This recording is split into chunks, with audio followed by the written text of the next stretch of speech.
If you grew up in a home where nothing obviously wrong happened, but you always felt slightly invisible, this video is about what that actually did to you.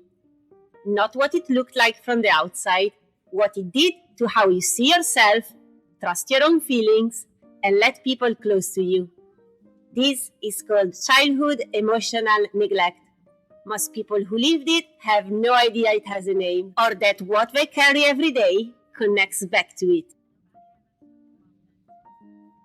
We talk a lot about trauma, about the things that happened to people, the events, the crises, the obvious ruptures that leave visible marks.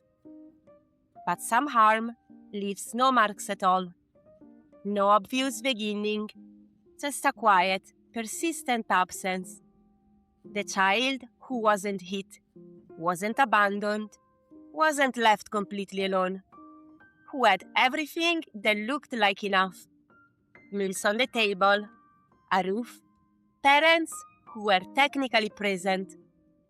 But nobody ever really looked at them, not at who they actually were, not at what was moving through them, not at the strange, rich, complicated interior life they were quietly living on their own. The questions they were asking that nobody knew to ask, the feelings that arose, stayed for a while, and then passed back into the dark, unwitnessed. This isn't about bad parenting in the way we usually mean it. Most of the adults in these children's lives weren't withholding deliberately. They were managing their own inner worlds, often just barely, but there wasn't enough presence left over to truly meet a child.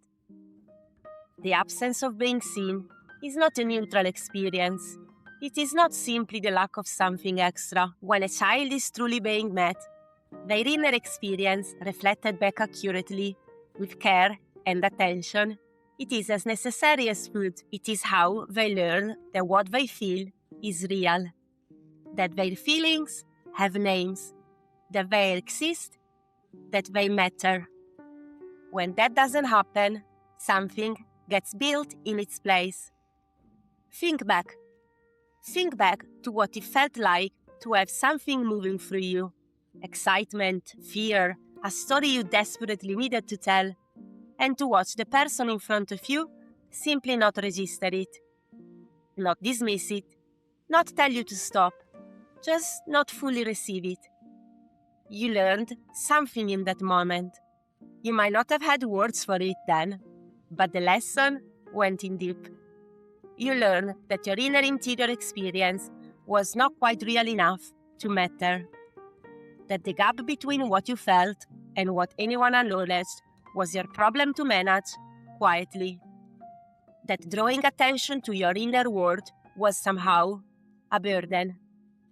And so you adapted, the way children always do, brilliantly, efficiently, at great cost. Some children learn to make themselves bright, louder, funnier, more performing, anything to capture the attention that wasn't coming freely. Others learn to disappear, to become so easy, so low maintenance, so careful not to need too much that they almost stop taking up space at all. Underneath, both are the same thing. My actual self is not enough to be seen. I need to be a different version of myself to earn a place here, because these adaptations work.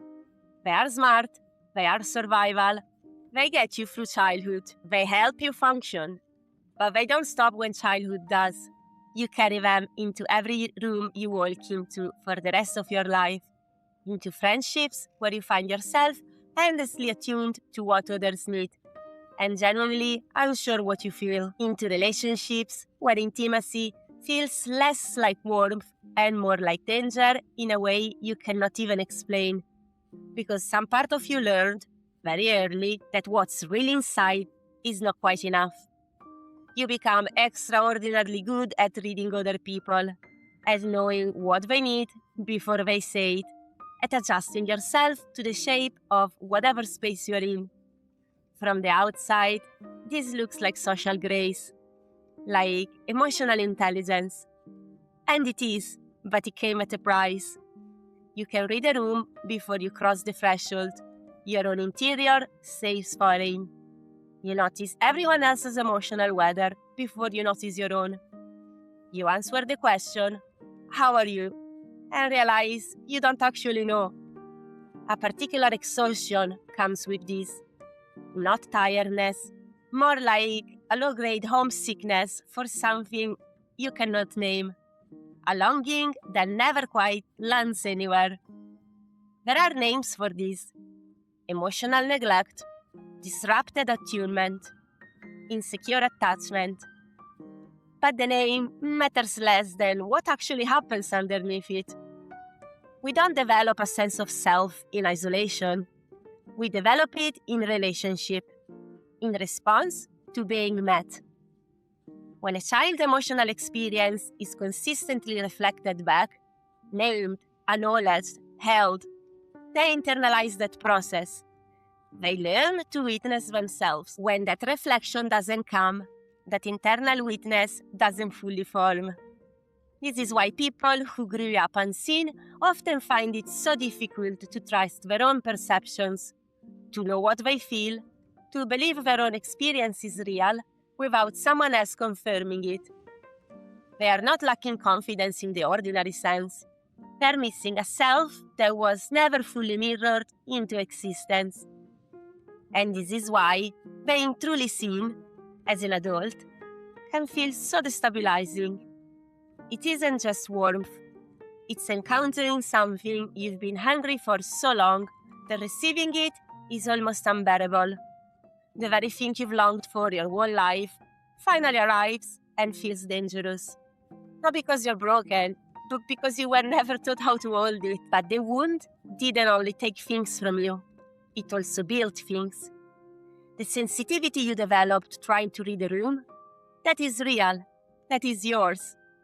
The depth of your inner world, the complexity of how you feel and think and notice, that wasn't suppressed. It went inward. It became more intricate, more layered, and quietly more yours. The ones nobody truly saw often developed the deepest relationship with who they actually were. Not because the wound was good, it wasn't, but because when the outer world offered so little reflection, the inner world became the only place where you truly lived. That is not nothing. That is not small. What is needed now is not more hiding, not more performing for others who were never really watching. The attention you have spent your whole life giving to others, what would it mean to turn even a fraction of it towards yourself? The longing to be seen is real. It truly is. The first person who needs to meet it, it's you. If this named something you've been carrying for a long time, something that lived in you before you even had words for it, know that finding language for an invisible wound is not a small task, but it is the beginning of something. There is a difference between being unseen and being unknown. One is something that happened to you. The other is something you can change. Not because the right person finally shows up, but because you stop waiting for permission to fully inhabit your own life. That threshold is worth crossing.